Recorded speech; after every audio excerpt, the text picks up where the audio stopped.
ಎಲ್ಲರಿಗೆ ನಮಸ್ಕಾರ. ನೋಡ್ರಿ, ಇವತ್ತಿನ ತರಗತಿ ಪ್ರಚಲಿತ ಘಟನೆಗಳಿಗೆ ಸಂಬಂಧಿಸಿದ್ದು. ನಾವು ಈಗಾಗಲೇ ಪ್ರಚಲಿತ ಘಟನೆಗಳನ್ನು 2026 ಜನವರಿ 1ರಿಂದ ಚರ್ಚೆ ಮಾಡಕತ್ತಿದ್ದೀವಿ. ನಾವು ಈಗ 2026 ಜನವರಿ 1ರಿಂದ ಚರ್ಚೆ ಮಾಡಕತ್ತಿದ್ದೀವಲ್ಲ, 2026 ಮಾರ್ಚ್ 5 ತನಕ ಚರ್ಚೆ ಮಾಡಿದ್ದೀವಿ. ಮತ್ತು ಮಾರ್ಚ್ 5ರಿಂದ ಒಂದು ತರಗತಿ ಮಾಡಿದ್ದೀವಿ. ಭಾಳ ಇಂಪಾರ್ಟೆಂಟ್. ಮತ್ತು ಪ್ರಮುಖ ಪ್ರಶಸ್ತಿಗಳಾಗಲಿ, ಇಲ್ಲ ಪ್ರಮುಖ ನೇಮಕಾತಿಗಳಾಗಲಿ, ಇಲ್ಲ ಪ್ರಮುಖ ದಿನಾಚರಣೆಗಳಾಗಲಿ, ಒಂದು ಜನರಲ್ ಸ್ಟಡೀಸಿಗೆ ಸಂಬಂಧಪಟ್ಟಂತೆ ಭಾಳಷ್ಟು ಇನ್ಫಾರ್ಮೇಷನ್ ಐತೆ. ಮತ್ತು ಇಂದಿನ ತರಗತಿ ಭಾಳ ಒಂದು ಕಡಿಮೆ ಇರ್ತದೆ, ಅಂದರೆ ಒಂದು ಅರ್ಧ ಗಂಟೆ ಮುಗಿತದೆ. ಭಾಳ ಇಂಪಾರ್ಟೆಂಟ್. ಮತ್ತು ಪ್ರಮುಖ ನೇಮಕಾತಿಗಳಿಗೆ ಸಂಬಂಧಪಟ್ಟ ಇನ್ಫಾರ್ಮೇಷನ್ ಐತೆ, ಅದು ಗಮನಿಸ್ರಿ. ಭಾಳ ಪ್ರಮುಖವಾದದ್ದು. ಮತ್ತು ಇವತ್ತಿನ ಒಂದು ನ್ಯೂಸ್ ಇದು. ಇವತ್ತಿನ ನ್ಯೂಸ್ ಅಂತ ಕೊಟ್ಟರೆ ನಮಗೆ ಮುಖ್ಯವಾಗಿ ಭಾರತದ ಹೊಸ CDS ಅಂತ, ಅಂದರೆ ಪೋಸ್ಟ್ ಅದು, ಅಂದರೆ ಹೊಸ CDS ಅಂತ ಕೊಟ್ಟರೆ ನಮಗೆ CDS ಅಂತ ಕೊಟ್ಟರೆ ಇಲ್ಲಿ ನಮಗೆ ಇಲ್ಲಿ ಮುಖ್ಯವಾಗಿ ಇಂಗ್ಲೀಷಾಗೆ ಐತೆ ನೋಡ್ರಿ, ಚೀಫ್ ಆಫ್ ಡಿಫೆನ್ಸ್ ಸ್ಟಾಫ್ ಅಂತ. ಭಾಳ ಇಂಪಾರ್ಟೆಂಟ್. ಯಾಕಂದರೆ ನಿಮಗೆ ಆ CDS ವಿಸ್ತರಿಸಿ ಅಂತ ಕೊಡ್ತಾನೆ. CDS ವಿಸ್ತರಿಸಿ ಅಂತ ಕೊಟ್ಟರೆ ಚೀಫ್ ಆಫ್ ಡಿಫೆನ್ಸ್ ಸ್ಟಾಫ್, ಅದು ಇಂಪಾರ್ಟೆಂಟು. ಮತ್ತು ಆ ಪೋಸ್ಟಿಗೆ ಇವತ್ತು, ಅಂದರೆ ಇವತ್ತಂತ ಕೊಟ್ಟರೆ 2026 ಮೇ 9ನೇ ತಾರೀಕಿಗೆ ಹೊಸದಾಗಿ ನೇಮಕ ಆಗ್ಯಾರ. ಭಾಳ ಇಂಪಾರ್ಟೆಂಟ್. ಅದಕ್ಕೆ ನಿಮಗೆ ಭಾರತದ ಹೊಸ CDS ಅಂತ ಹಾಕಿದ್ದೀವಿ. ನಮಗೆ ಅವ್ರ ಹೆಸರೇನಂತ ಕೊಟ್ಟರೆ ಲೆಫ್ಟಿನೆಂಟ್ ಜನರಲ್, ಅಂದರೆ ಲೆಫ್ಟಿನೆಂಟ್ ಜನರಲ್ ಅಂದರೆ ನಿವೃತ್ತ, ಅದು ಗಮನಿಸ್ರಿ.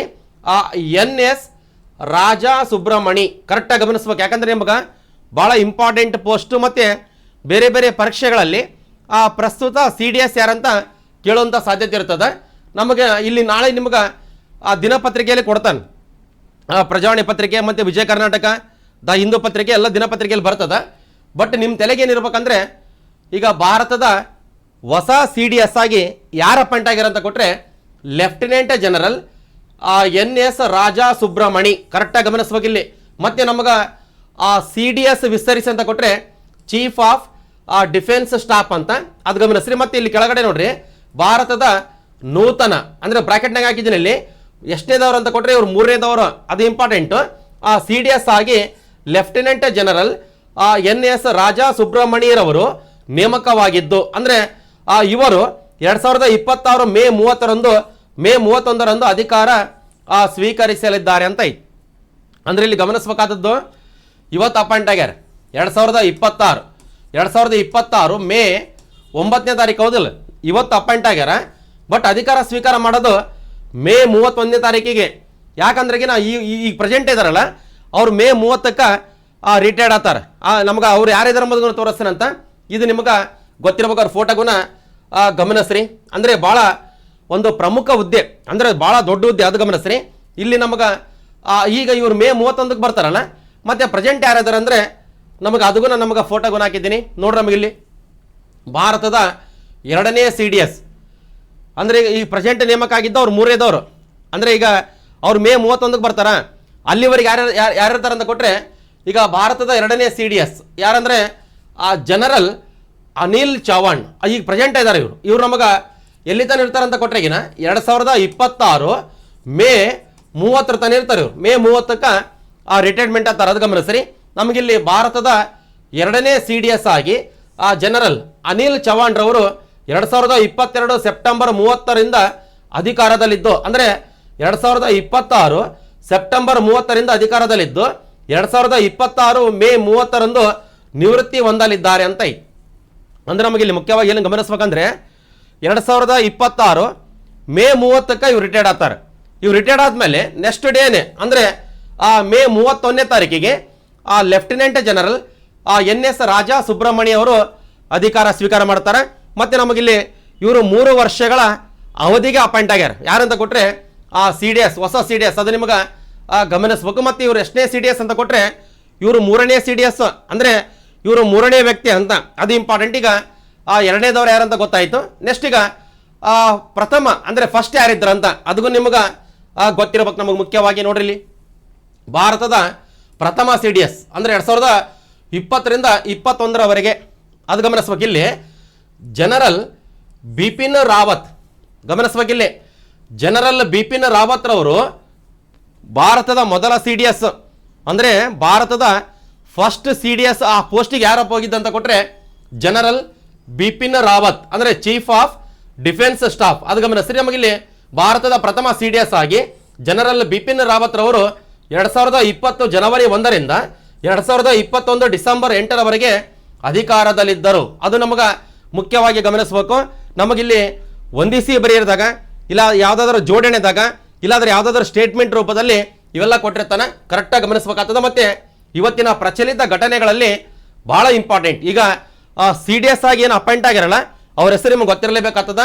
Lieutenant general NS Raja Subramani. ನಿಮ್ಗೆ ನಾಳೆ ದಿನಪತ್ರಿಕೆಯಲ್ಲಿ ಎಲ್ಲ ದಿನಪತ್ರಿಕೆಯಲ್ಲಿ ಬರ್ತದೆ, ಅದನ್ನು ಬೇಕಾದರೆ ಇನ್ನೂ ಕಟ್ ಮಾಡಿಕೇರಿ. ಇವರು 3 ವರ್ಷದ ಅವಧಿಗೆ ಅಪಾಯಿಂಟ್ ಆಗ್ಯಾರ, ಅಂದರೆ 65 ವರ್ಷ ತನಕ ಇವರು ಅಧಿಕಾರದಲ್ಲಿ ಇರ್ತಾರೆ. ಅದು ಇಂಪಾರ್ಟೆಂಟು. ಮತ್ತು ಇನ್ನು ಬೇರೆ ಬೇರೆ ಇನ್ಫಾರ್ಮೇಷನ್ನ ನೀವು ಇನ್ನೂ ಬೇರೆ ಬೇರೆ ವೆಬ್ಸೈಟ್ನ ಚೆಕ್ ಮಾಡ್ಕೊಂಡು ಅಪ್ಡೇಟ್ ಮಾಡ್ಕೇರಿ. ಬಟ್ ಇವ್ರು 3 ಹೆಸರು ನಿಮಗೆ ಗೊತ್ತಿರಬೇಕಾಗ್ತದೆ. ನಿಮಗೆ ನಾಳೆ ಬೇಕಾದರೆ ದಿನಪತ್ರಿಕೆಯಲ್ಲಿ ನೋಡ್ಕೇರಿ, ಕರೆಕ್ಟಾಗಿ ಗಮನಿಸ್ರಿ. ಮತ್ತು ನಮಗೆ ಇವೆಲ್ಲ ಪ್ರಶ್ನೆಗಳು ಮತ್ತೆ ನೆಕ್ಸ್ಟ್ ನಾವೇನು ಟೆಸ್ಟ್ ನಡೆಸ್ತೀವಲ್ಲ ಅದ್ರಾಗೆಲ್ಲ ಇವೆಲ್ಲ ಅಪ್ಡೇಟ್ ಮಾಡಿರ್ತೀವಿ, ಅದೊಂದು ಗಮನಿಸ್ಬೇಕು. ಮತ್ತು ಇನ್ನೊಂದು ನೋಡ್ರಿ, ಮುಖ್ಯವಾಗಿ ಇಲ್ಲಿ ಇನ್ನೊಬ್ಬರು ಅಪಾಯಿಂಟ್ ಆಗ್ಯಾರ. ಅಂದರೆ ಇವತ್ತಿನ ತರಗತಿಯಲ್ಲಿ ಹೊಸ ಅಪಾಯಿಂಟ್ ಇವತ್ತೇ ಮತ್ತೆ ಅಪಾಯಿಂಟ್ ಆಗಿದ್ದು. ಯಾವತ್ತು ಅಪಾಯಿಂಟು? 2026 ಮೇ 9ನೇ ತಾರೀಕು. ಗಮನಿಸ್ಬೇಕಿಲ್ಲ, ನಮಗಿಲ್ಲಿ ಭಾರತದ ನೌಕಾಪಡೆಯ ಹೊಸ ಮುಖ್ಯಸ್ಥರು ನೋಡ್ರಿ. ನಮಗಿಲ್ಲಿ CDS ಹೊಸದಾಗಿ ಅಪಾಯಿಂಟ್ ಆದರು, ನೌಕಾಪಡೆಯ ಮುಖ್ಯಸ್ಥರಿಗೂ ಹೊಸದಾಗಿ ಅಪಾಯಿಂಟ್ ಆಗ್ಯಾರ 2026 ಇವತ್ತು ಮೇ 9ನೇ ತಾರೀಕಿಗೆ. ಅವ್ರ ಹೆಸರು ನೋಡ್ರಿ, wise admiral Krishna Swaminathan. Wise admiral Krishna Swaminathan. Next ನಿಮಗೆ ಪೊಲೀಸ್ ಕಾನ್ಸ್ಟೇಬಲ್ ಆಗಲಿ ಇಲ್ಲ PSI ಆಗಲಿ ಇಲ್ಲ ಬೇರೆ ಬೇರೆ ಪೋಸ್ಟ್ ಕರೆದಾಗ ಅರ್ಜಿ ಏನು ಹಾಕ್ತಿರಲ್ಲ ಅದ್ರಾಗೆಲ್ಲ ಹೊಂದಿಸಿ ಬರೆಯಿರಿ, ಇಲ್ಲ ನೇರ ಪ್ರಶ್ನೆಗಳಿಗೂ ಬರುವಂಥ ಸಾಧ್ಯತೆ ಇರ್ತದೆ. ನಮಗಿಲ್ಲಿ ಮುಖ್ಯವಾಗಿ ಭಾರತದ ನೌಕಾಪಡೆ ಅಂದರೆ ನಾವು ಇಂಡಿಯನ್ ನೇವಿ ಐತಲ್ಲಪ್ಪ, ಅದರ ಹೊಸ ಮುಖ್ಯಸ್ಥರು ಕೊಟ್ಟರೆ ವೈಸ್ ಅಡ್ಮಿರಲ್ ಕೃಷ್ಣ ಸ್ವಾಮಿನಾಥನ್. ಗಮನಿಸಬೇಕಿಲ್ಲಿ. ಮತ್ತೆ ಕೆಳಗಡೆ ಭಾರತದ ನೂತನ ನೌಕಾಪಡೆಯ ಮುಖ್ಯಸ್ಥರಾಗಿ ವೈಸ್ ಅಡ್ಮಿರಲ್ ಕೃಷ್ಣ ಸ್ವಾಮಿನಾಥನ್ ರವರು ನೇಮಕವಾಗಿದ್ದು ಇವರು 2026 ಜೂನ್ 1ರಂದು ಅಧಿಕಾರ ಸ್ವೀಕರಿಸಲಿದ್ದಾರೆ ಅಂತ ಐತಿ. ಜೂನ್ 1ಕ್ಕೆ ಬರ್ತಾರೆ. ಅಂದರೆ ಈಗ ಅಪಾಯಿಂಟ್ ಆದ್ರು, ಇವತ್ತು ಅಪಾಯಿಂಟ್ ಆಗ್ಯಾರ, ಜೂನ್ 1ನೇ ತಾರೀಕಿಗೆ ಏನು ಮಾಡ್ತಾರೆ ಹೇಳ್ರಿ, ಅಧಿಕಾರ ಸ್ವೀಕಾರ ಮಾಡ್ತಾರೆ. ಮತ್ತು ಅಲ್ಲಿವರೆಗೆ ಯಾರು ಸರ್ ಇರೋದಂತ ಕೊಟ್ಟರೆ ಅವರ ಹೆಸರಿಗೂ ನಮಗಿಲ್ಲಿ ಹಾಕಿದ್ವಿ ನೋಡ್ರಿ. ಭಾರತದ ನೌಕಾಪಡೆಯ ಮುಖ್ಯಸ್ಥರು ಪ್ರಸ್ತುತ ಪ್ರೆಸೆಂಟ್ ಇರೋದು ನಮಗಿಲ್ಲಿ ಅಡ್ಮಿರಲ್ ದಿನೇಶ್ ತ್ರಿಪಾಠಿ. ಅಡ್ಮಿರಲ್ ದಿನೇಶ್ ತ್ರಿಪಾಠಿ ಅವರು ಈಗ ಪ್ರಸ್ತುತ ಇದ್ದಾರೆ. ಇವರು ನಮಗೆ ಯಾವಾಗ ರಿಟೈರ್ಡ್ ಆಗ್ತಾರೆ ಅಂತ ಕೊಟ್ಟರೆಗಿನ ನೋಡ್ರಿ, ನಮಗಿಲ್ಲಿ ಭಾರತದ ನೌಕಾಪಡೆಯ ಮುಖ್ಯಸ್ಥರಾಗಿ ಅಡ್ಮಿರಲ್ ದಿನೇಶ್ ತ್ರಿಪಾಠಿ ಅವರು 2024 ಏಪ್ರಿಲ್ 30ರಿಂದ ಅಧಿಕಾರದಲ್ಲಿದ್ದು ಇವರು 2026 ಮೇ 31ರಂದು ನಿವೃತ್ತಿ ಹೊಂದಲಿದ್ದಾರೆ. ಮೇ 31ಕ್ಕೆ ಇವರು ರಿಟೈರ್ಡ್ ಆಗ್ತಾರ. ನೆಕ್ಸ್ಟ್ ಡೇ ಅಂದರೆ ಜೂನ್ 1ನೇ ತಾರೀಕಿಗೆ ವೈಸ್ ಅಡ್ಮಿರಲ್ ಕೃಷ್ಣ ಸ್ವಾಮಿನಾಥನ್ ಅವರು ಭಾರತದ ನೌಕಾಪಡೆಯ ಹೊಸ ಮುಖ್ಯಸ್ಥರಾಗಿ ಅಧಿಕಾರ ಸ್ವೀಕಾರ ಮಾಡ್ತಾರೆ. ಭಾಳ ಇಂಪಾರ್ಟೆಂಟು. ಮತ್ತು ನೌಕಾಪಡೆಯ ಮುಖ್ಯಸ್ಥರಿಗೆ ಅಡ್ಮಿರಲ್ ಅಂತ ಕರಿತೀವಿ, ಅದು ಗಮನಿಸ್ಬೇಕು. ಆಮೇಲೆ ಭೂಪಡೆಯ ಮುಖ್ಯಸ್ಥರಿಗೆ ಜನರಲ್ ಅಂತ ಕರಿತೀವಿ. ಆಮೇಲೆ ವಾಯುಪಡೆಯ ಮುಖ್ಯಸ್ಥರಿಗೆ ಏರ್ ಚೀಫ್ ಮಾರ್ಷಲ್ ಅಂತ ಕರಿತೀವಿ. ಭಾಳ ಇಂಪಾರ್ಟೆಂಟ್, ಅವೆಲ್ಲ ಕರೆಕ್ಟಾಗಿ ಗಮನಿಸ್ಬೇಕು. ನಿಮ್ಗೆ ಇದಕ್ಕೆ ಸಂಬಂಧಪಟ್ಟ ಇನ್ಫಾರ್ಮೇಷನ್ ಐತಲ್ಲ ಇವತ್ತು PIBದಾಗ ಅಪ್ಡೇಟ್ ಆಗ್ಯದ, ಒಂದ್ಸಲ ಬೇಕಾದರೆ ಚೆಕ್ ಮಾಡ್ಕೋಬಹುದು. ಅಂದರೆ ಪ್ರೆಸ್ ಇನ್ಫಾರ್ಮೇಷನ್ ಬ್ಯೂರೋ, ನೀವು ಗೂಗಲೇ ಒಂದ್ಸಲ PIB ಅಂತ ಹೊಡೆದು ಇವ್ರ ಹೆಸರು ಬರ್ತದ, ಅದು ಕನ್ನಡದಲ್ಲಿ ನಿಮಗೆ ಸಿಗ್ತದೆ. ಟ್ರಾನ್ಸ್ಲೇಷನ್ ಮಾಡಿದರೆ ಕರೆಕ್ಟಾಗಿ ಗಮನಿಸ್ಬೇಕು. ಭಾಳ ಇಂಪಾರ್ಟೆಂಟ್ ಪೋಸ್ಟ್, ಭಾಳ ಇಂಪಾರ್ಟೆಂಟು. ಕರೆಕ್ಟಾಗಿ ನೀವು ಅಪ್ಡೇಟ್ ಮಾಡ್ಕೊಂತ ಹೋಗ್ಬೇಕು. ಬಟ್ ಇವರು ಬರೋದು ಯಾವಾಗ ಅಂತ ಕೊಟ್ಟರೆ ಜೂನ್ 1ನೇ ತಾರೀಕಿಗೆ. ನಿಮ್ಗೆ ಅಷ್ಟೇ ಅಲ್ಲ, ನೆಕ್ಸ್ಟ್ ತಿಂಗಳ ಮ್ಯಾಗ್ಝಿನಾಗೆಲ್ಲ ಇವೆಲ್ಲ ಬಂದಿರ್ತಾವೆ, ನೀಟಾಗಿ ಗಮನಿಸ್ಬೇಕು. ಮತ್ತು ಇವ್ರ ಹೆಸರಿಗೂ ಗೊತ್ತಿರ್ಬೇಕು ನಿಮಗೆ ಯಾರಿದ್ರು ಅಂಬೋದು. ನೆಕ್ಸ್ಟ್ ಈಗ ನಿಮ್ಗೇನೇನು ಗೊತ್ತಾಯ್ತು, ಈಗ ಹೊಸ CDS ಅಂತ ಕೊಟ್ಟರೆಗಿನ ಅವ್ರು ಯಾರು ಅಪಾಯಿಂಟ್ ಆಗ್ಯಾರ, ಮತ್ತು 3ನೇ CDS ಹೌದಲ್ಲ, ಅಂದರೆ ಸೆಕೆಂಡ್ ಯಾರಿದ್ರು ಫಸ್ಟ್ ಯಾರಿದ್ರು, ಮತ್ತು ನೌಕಾಪಡೆಯ ಮುಖ್ಯಸ್ಥರಾಗಿ ನಮಗೆ ಇವರು ಅಪಾಯಿಂಟ್ ಆಗ್ಯಾರ ವೈಸ್ ಅಡ್ಮಿರಲ್ ಕೃಷ್ಣ ಸ್ವಾಮಿನಾಥನ್. ಅಂದರೆ ಈ ಪ್ರೆಸೆಂಟ್ ಇವರು ಜೂನ್ 1ನೇ ತಾರೀಕು ಬರ್ತಾರೆ, ಅಲ್ಲಿವರೆಗೆ ಇವರು ಅಡ್ಮಿರಲ್ ದಿನೇಶ್ ತ್ರಿಪಾಠಿ ಅವರು ಇರ್ತಾರೆ, ಅದು ಗಮನಿಸ್ಬೇಕು. ಈಗ ನಿಮ್ಮ ನೌಕಾಪಡೆಯ ಮುಖ್ಯಸ್ಥರಾದ್ಮೇಲೆ ಸಾಮಾನ್ಯವಾಗಿ ಭೂಪಡೆಯ ಮುಖ್ಯಸ್ಥರು ನೋಡಿ, ಭಾರತದ ಭೂಪಡೆಯ ಮುಖ್ಯಸ್ಥರು ಅವ್ರನ್ನ ಜನರಲ್ ಅಂತ ಕರಿತೀವಿ. ಜನರಲ್ ಉಪೇಂದ್ರ ದ್ವಿವೇದಿ ಇವರು ಪ್ರೆಸೆಂಟ್ ಇದ್ದಾರೆ, ಅದು ಗಮನಿಸ್ತಾರೆ. ಆಮೇಲೆ ವಾಯುಪಡೆಯ ಮುಖ್ಯಸ್ಥರು, ಭಾರತದ ವಾಯುಪಡೆಯ ಮುಖ್ಯಸ್ಥರು air chief marshal Amar Preet Singh. ಕರೆಕ್ಟಾಗಿ ನೋಡ್ಕೋಬೇಕು, ಯಾಕಂದ್ರೆ ನಿಮಗೆ ಒಂದಿಸಿ ಬರೆದ ಕೊಡ್ತಾನೆ. ಒಂದು ಕಡೆ ಭೂಪಡೆ, ವಾಯುಪಡೆ, ನೌಕಾಪಡೆ, ಆಮೇಲೆ CDS ಅಂತ ಕೊಟ್ಟಿಗೆ ಅದರ ಮುಖ್ಯಸ್ಥರು ಯಾರು ಇದ್ರ ಅಂತ ಕೇಸ್ ನಿಮ್ಗೆ ಕೇಳುವಂಥ ಸಾಧ್ಯತೆ ಇರ್ತದೆ. ನೀಟಾಗಿ ಗಮನಿಸ್ಬೇಕು. ಇಷ್ಟು ನಿಮಗೆ ಇವತ್ತಿನ ಇವು ಏನಂತ ಕೊಟ್ರೆಗಿನ ನೇಮಕಾತಿಗಳು, ಇವತ್ತಿನ ನೇಮಕಾತಿ ನೀವು ಬೇಕಾದ್ರೆ ನಾಳೆ ದಿನಪತ್ರಿಕೆ ನೋಡ್ಕೇರಿ. ಯಾವುದಂತ ಕೊಟ್ರೆಗಿನ ಭಾರತದ ಹೊಸ CDS ಮತ್ತು ಭಾರತದ ನೌಕಾಪಡೆಯ ಹೊಸ ಮುಖ್ಯಸ್ಥರು ಇಬ್ಬರು ಹೊಸ ಪೋಸ್ಟ್ಗಳು ಅಪಾಯಿಂಟ್ ಆಗ್ಯಾರ. ಹೊಸ ಪೋಸ್ಟ್ ಅಂದ್ರಿಗಿನ ಹೊಸದಾಗಿ ಅಪಾಯಿಂಟ್ ಆಗ್ಯಾರ ಅಂತ ಅದು ನಿಮಗೆ ಗೊತ್ತಿರಲಿ. ನೆಕ್ಸ್ಟ್ ಈಗ ಇಷ್ಟ ಅರ್ಥ ಆಯ್ತು ಅಂತ ಅನ್ಕೊಂಡಿನಿ. ಮತ್ತು ನಮಗೊಂದು ಇಂಪಾರ್ಟೆಂಟು ಒಂದು ಪ್ರಶಸ್ತಿ ಐತಿ. ಆ ಪ್ರಶಸ್ತಿ ಬಗ್ಗೆಗೂ ನಿಮ್ಗೆ ಇಲ್ಲಿ ಹಾಕಿದ್ವಿ ಭಾಳ ಸಿಂಪಲ್ ಆಗಿ. ನಮಗಿಲ್ಲಿ ಮುಖ್ಯವಾಗಿ ಪೂಲಿಟ್ಜರ್ ಪ್ರಶಸ್ತಿ 2026 ಅಂದರೆ ಬೇರೆ ಬೇರೆ ಕ್ಯಾಟಗರಿ ಇದಾವ. ಬಟ್ ನಮಗಿಲ್ಲಿ ಮುಖ್ಯವಾಗಿ ನೋಡ್ರಿ, ಭಾರತೀಯ ಪತ್ರಕರ್ತರಾದ ಅಂದರೆ ಭಾರತೀಯ ಪತ್ರಕರ್ತರಾದಂಥ ಕೊಟ್ರೆಗಿನ ಈ ಪೂಲಿಟ್ಜರ್ ಪ್ರಶಸ್ತಿ ಐತಲ್ಲ ಪತ್ರಿಕೋದ್ಯಮ ಕ್ಷೇತ್ರಕ್ಕೆ ಕೊಡ್ತಾರೆ. ಅದು ಗಮನಿಸ್ಬೇಕಿಲ್ಲಿ. ಭಾರತೀಯ ಪತ್ರಕರ್ತರಾದ ಆನಂದ್ RK ನೋಡಿ, ಇವರೊಬ್ಬರು ಆನಂದ್ RK ಇಲ್ಲಿ ಗಮನಿಸ್ಬೇಕಿಲ್ಲ. ಆನಂದ್ RK ಮತ್ತು ಸುಪರ್ಣಾ ಶರ್ಮಾ ಗಮನಿಸರಿಲ್ಲಿ. ಸುಪರ್ಣಾ ಶರ್ಮರವರು ಡಿಜಿಟಲ್ ಕಣ್ಗಾವಲು ಮತ್ತು ಸೈಬರ್ ವಂಚನೆಯನ್ನು ಬೆಳಕಿಗೆ ತಂದಿದ್ದಕ್ಕಾಗಿ ಪ್ರತಿಷ್ಠಿತ ಪೂಲಿಟ್ಜರ್ ಪ್ರಶಸ್ತಿಯನ್ನು ಗೆದ್ದಿದ್ದಾರೆ ಅಂತ ಐತಿ. ಪೂಲಿಟ್ಜರ್ ಪ್ರಶಸ್ತಿ ಈಗಿಂದಲ್ಲ 1917ರಿಂದ ಕೊಡಕತ್ತಾರ. ಅದು ಭಾಳ ಇಂಪಾರ್ಟೆಂಟ್. ಕೊಲಂಬಿಯಾ ಯೂನಿವರ್ಸಿಟಿ ಅಂದರೆ ಅಮೆರಿಕ ದೇಶದ್ದು. ನೀವೊಂದ್ಸಲ ಬೇಕಾದ್ರೆ ಚೆಕ್ ಮಾಡಿಕೇರಿ.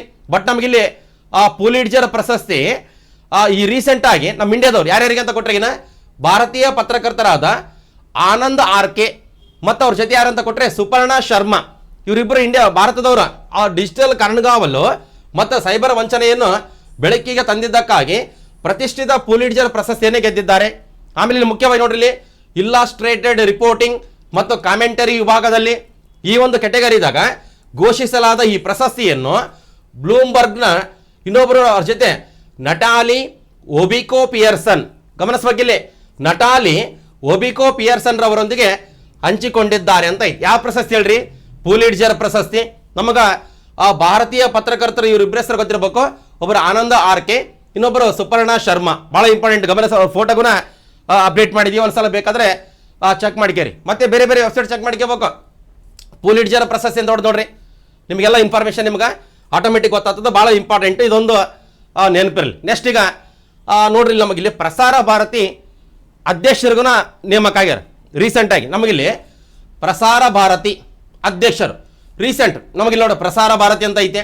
ಇಲ್ಲಿ ನಮಗೆ ಖ್ಯಾತ ಗೀತ ರಚನೆಕಾರ, ಬರಹಗಾರ ಮತ್ತು ಸಂವಹನ ತಜ್ಞ ಪ್ರಸೂನ್ ಜೋಶಿ.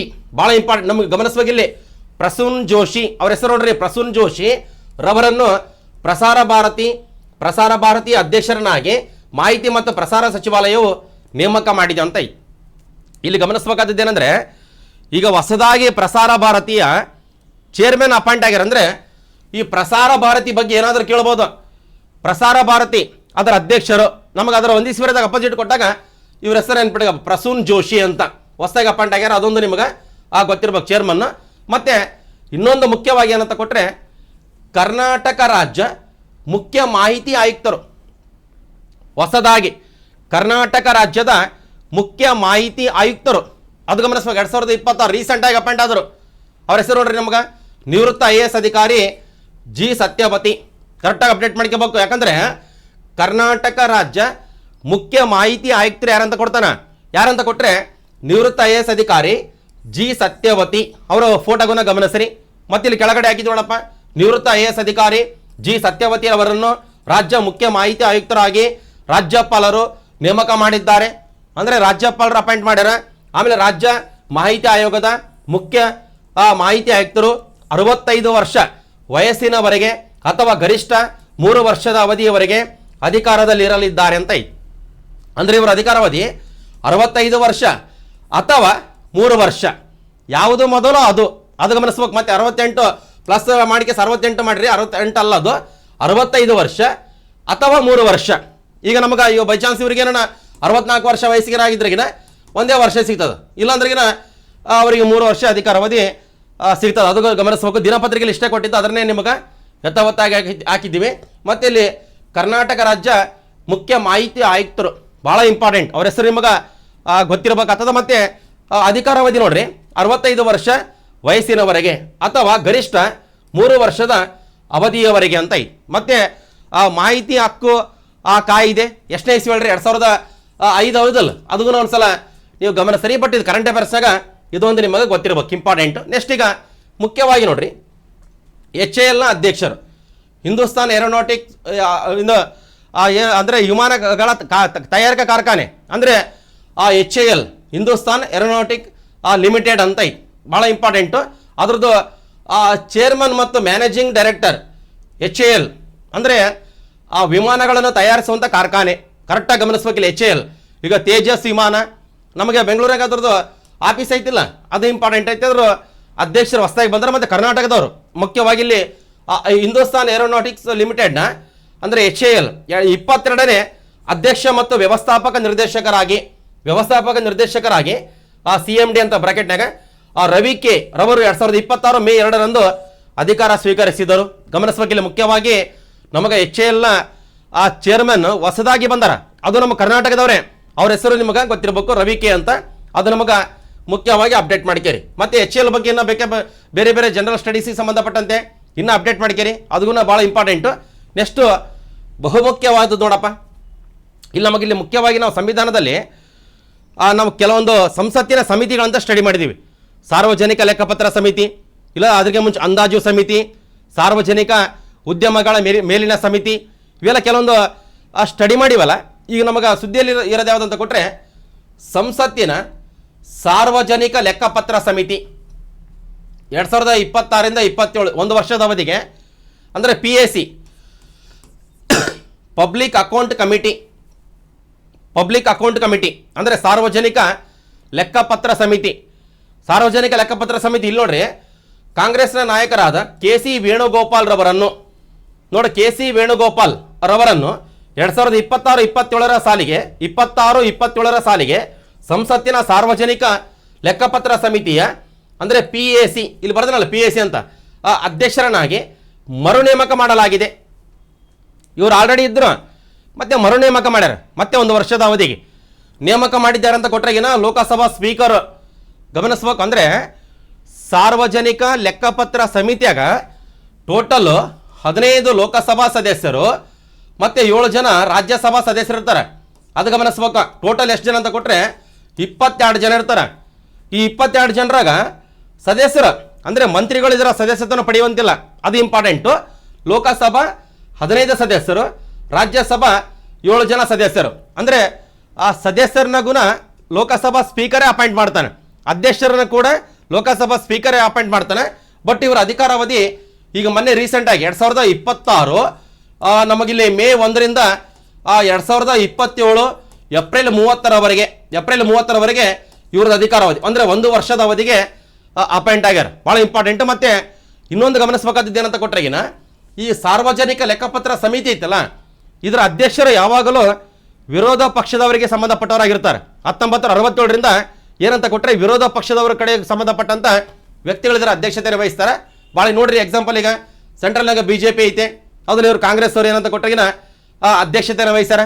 ಅಂದರೆ ಈ ಒಂದು ಕಮಿಟಿಗೆ, ಯಾವ ಕಮಿಟಿಗೆ ಹೇಳ್ರಿ, ಸಾರ್ವಜನಿಕ ಲೆಕ್ಕಪತ್ರ ಸಮಿತಿಗೆ ಅಧ್ಯಕ್ಷತೆ ಏನು ಅಂದರೆ ವಿರೋಧ ಪಕ್ಷದವರೇ ಆಗಿರ್ತಾರೆ, ಅದು ಗಮನಿಸ್ಬೇಕು. ಮತ್ತು ಈ ಸಾರ್ವಜನಿಕ ಲೆಕ್ಕಪತ್ರ ಸಮಿತಿ ಐತಲ್ಲ, ಈ CAG ಅವರು ಅಂದರೆ ಕಾಂಟ್ರೋಲರ್ ಆ್ಯಂಡ್ ಆಡಿಟರ್ ಜನರಲ್ ಅವರ ಒಂದು ವರದಿಯನ್ನು ಪರಿಶೀಲನೆ ಮಾಡ್ತದೆ. ಭಾಳ ಇಂಪಾರ್ಟೆಂಟು, ಭಾಳ ಪ್ರಮುಖವಾದಂಥ ಸಮಿತಿ, ಭಾಳ ಕರೆಕ್ಟಾಗಿ ಗಮನಿಸ್ರಿ. ಯಾಕಂದರೆ ಹೊಸದಾಗಿ ಅಪಾಯಿಂಟ್ ಆಗ್ಯಾರ. ಮತ್ತು ಕೇರಳಂ ಅಂತ ಸ್ಟೇಟ್ ಐತಲ್ಲಪ್ಪ, ಆ ರಾಜ್ಯದ ಮುಖ್ಯಮಂತ್ರಿಗೂ ಆಗುವಂಥ ಸಾಧ್ಯತೆ ಐತೆ. ನೀಟಾಗಿ ಗಮನಿಸ, ಅಂದರೆ ದಿನಪತ್ರಿಕೆಗಳನ್ನ ಓದ್ತಿರ್ಬೇಕಂತ ನೀಟಾಗಿ ಅಪ್ಡೇಟ್ ಮಾಡ್ಕೊಂತ ಹೋಗ್ರಿ.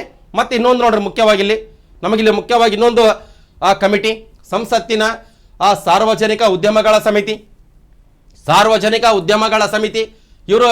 ಇದರ ಅಧ್ಯಕ್ಷರಿಗೂ ನೋಡ್ರಿ BJPಯ ನಾಯಕ ಬೈಜಯಂತ್ ಪಾಂಡರವರನ್ನು ಸಾರ್ವಜನಿಕ ಉದ್ಯಮಗಳ ಸಮಿತಿಗೆ ಅಧ್ಯಕ್ಷರನ್ನಾಗಿ ನೇಮಕ ಮಾಡಲಾಗಿದೆ.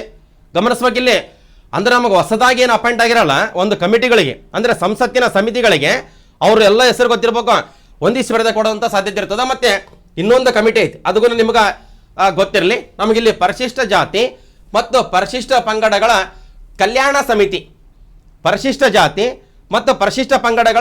ಕಲ್ಯಾಣ ಸಮಿತಿ, ಒಂದು ವರ್ಷದ ಅವಧಿಗೆ ಅಂದರೆ BJPಯ ಫಗ್ಗನ್ ಸಿಂಗ್ ಕುಲಾಸ್ತಿರ್ ಅವರನ್ನು ಗಮನಿಸಬೇಕಿಲ್ಲಿ. ಫಗ್ಗನ್ ಸಿಂಗ್ ಕುಲಾಸ್ತಿರ್ ಅವರನ್ನು ಪರಿಶಿಷ್ಟ ಜಾತಿ ಮತ್ತು ಪರಿಶಿಷ್ಟ ಪಂಗಡಗಳ ಕಲ್ಯಾಣ ಸಮಿತಿಯ ಅಧ್ಯಕ್ಷರನ್ನಾಗಿ ನೇಮಕ ಮಾಡಲಾಗಿದೆ.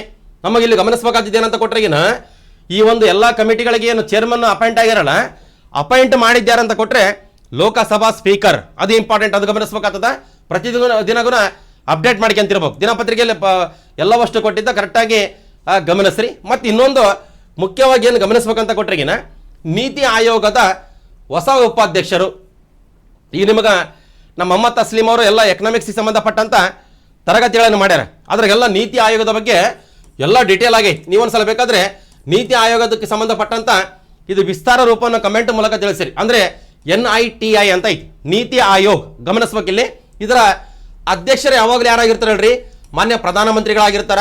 ಉಪಾಧ್ಯಕ್ಷರು ಮಾತ್ರ ಏನಂದ್ರೆ ಬೇರೆ ಬೇರೆಯವರು ಅಪಾಯಿಂಟ್ ಆಗ್ತಾರೆ. ಅಂದರೆ ಈಗ ನೋಡ್ರಿ 2026 ಮೇ 8ರಿಂದ ಇವರು ಹೊಸದಾಗಿ ಅಂದರೆ ನೀತಿ ಆಯೋಗದ ಹೊಸ ಉಪಾಧ್ಯಕ್ಷರು ಸುಮನ್ ಕೆ ಬೇರಿ ಅಂತಿದ್ರ. ಈಗ ಅವ್ರ ಪ್ಲೇಸಿಗೆ ರಿಟೈರ್ಡ್ ಆಗಿರೋರು, ಬಟ್ ಅವ್ರ ಪ್ಲೇಸಿಗೆ ಡಾಕ್ಟರ್ ಅಶೋಕ್ ಕುಮಾರ್ ಲಾಹಿರಿ. ಗಮನಿಸಬೇಕಿಲ್ಲಿ ನಿನ್ನೆಲಿಂದ ನಿಮಗೆ ನೆಕ್ಸ್ಟ್ ಎಲ್ಲ ಮ್ಯಾಗ್ಝಿನಾಗ ಬರ್ತಾವ. ಬಟ್ ನೀತಿ ಆಯೋಗದ ಬಗ್ಗೆ ಎಲ್ಲ ಡೀಟೇಲ್ ಆಗಿ ಗೊತ್ತಿರಬೇಕು. ನಿಮ್ಗೆ ಆಲ್ರೆಡಿ ತರಗತಿ ಮಾಡ್ಯಾರ ನಮ್ಮ ಮೊಹಮ್ಮದ್ ತಸ್ಲೀಮ್ ಅವರು, ಒಂದ್ಸಲ ಗಮನಿಸ್ರಿ. ಬಟ್ ನೀತಿ ಆಯೋಗದ ಹೊಸ ವೈಸ್ ಚೇರ್ಮನ್ ಅಂದರೆ ಹೊಸ ಉಪಾಧ್ಯಕ್ಷರ ಅಂತ ಅವ್ರ ಹೆಸರು ನಿಮಗೆ ಡಾಕ್ಟರ್ ಅಶೋಕ್ ಕುಮಾರ್ ಲಾಹಿರಿ, ಅವ್ರ ಹೆಸರು ನಿಮಗೆ ಗೊತ್ತಿರಲಿ, ಇಂಪಾರ್ಟೆಂಟು. ಆಮೇಲೆ ನೆಕ್ಸ್ಟು ಬಯೋಕಾನ್ನ ಮುಂದಿನ ಮುಖ್ಯಸ್ಥರು ಅಂದರೆ ಬಯೋಕಾನ್ನ ಮುಂದಿನ ಮುಖ್ಯಸ್ಥರು ಅಂದರೆ ಪ್ರೆಸೆಂಟ್ ನಮಗಿಲ್ಲಿ ಕಿರಣ್ ಮಜುಮ್ದಾರ್ ಶಾ ಅಂತ ಇದ್ರಲ್ಲಪ್ಪ, ಅವ್ರ ಉತ್ತರಾಧಿಕಾರಿ ಅಂದರೆ ಕ್ಲೇರ್ ಮಜುಮ್ದಾರ್ ಅಂತ. ಬಯೋಕಾನ್ ಅಂದರೆ ಬಯೋಕಾನ್ ಅಂತ ಸಂಸ್ಥೆ ಐತಲ್ಲ, ಅದರ ಮುಂದಿನ ಮುಖ್ಯಸ್ಥರಂತ.